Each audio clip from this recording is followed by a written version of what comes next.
Hi, my name is Aziff Azuddin and welcome to this week's headlines. Let's start by looking at the highlights.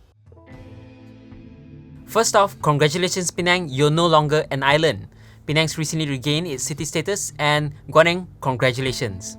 Prime Minister Najib Razak has declared GST as halal. It's been confirmed by the National Fatwa Council, and Najib dutifully reminds us that this implementation isn't a burden. But really, it's too early to tell.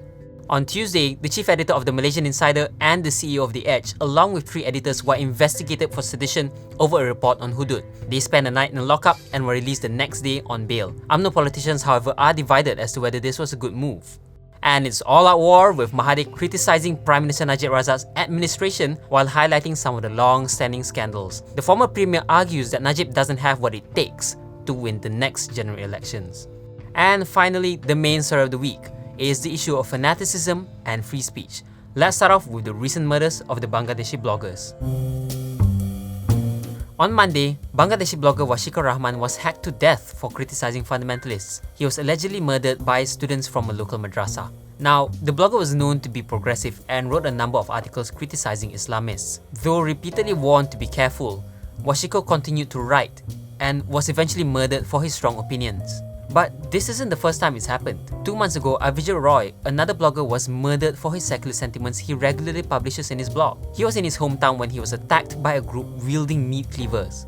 His murderers were part of a hardline religious group who had previously threatened Avijit online. Now, Avijit was a vocal opponent of religious extremism and defended atheism, saying that it's a rational concept to oppose any unscientific and irrational belief. His death sparked protests calling for justice and the rejection of fundamentalism. Now, religion will always be a sensitive issue.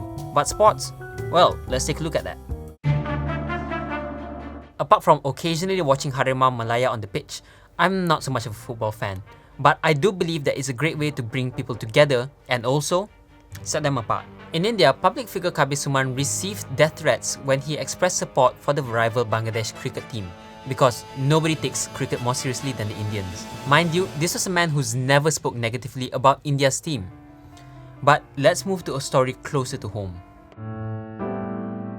Last week, after the passing of former Singaporean Premier Lee Kuan Yew, 17-year-old Amos Yee posted a video criticizing the late Premier's semi-authoritarian rule. He said that Singaporeans were afraid of criticizing Lee Kuan Yew and likened the late Premier to Jesus. It didn't take too long for the Singaporean public to become furious. Now, he's received death threats and was eventually arrested by the authorities. According to the law, those convicted could be sentenced for up to 3 years in jail. You can judge for yourself if a hot-headed teenager deserves jail time for criticizing a political figure.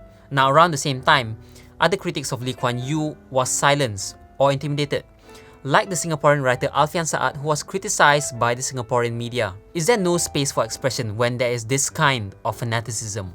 As the Ugandan dictator Idi Amin once said, "I can guarantee freedom of speech, but I cannot guarantee freedom after speech."